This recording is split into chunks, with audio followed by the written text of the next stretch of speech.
বন্ধুরা, আশা করি তোমাদের সবারই পুজো দেওয়া হয়ে গেছে। আজকে তো শ্রাবণ মাসের শেষ সোমবার।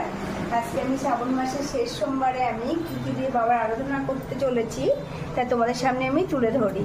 প্রথমেই দেখাই, এটা নিয়েছি মধু, এটা নিয়েছি কর্পূর, আর এটা নিয়েছি কালো তিল, আর এই যে 3 পাতা করে কিন্তু আমি দুব্ব নিয়েছি।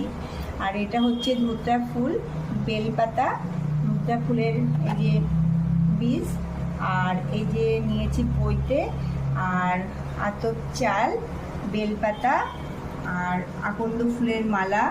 আর এটা তো সবাই জানি, এই মালা তো বাবার সবসময় থাকে তার জন্য।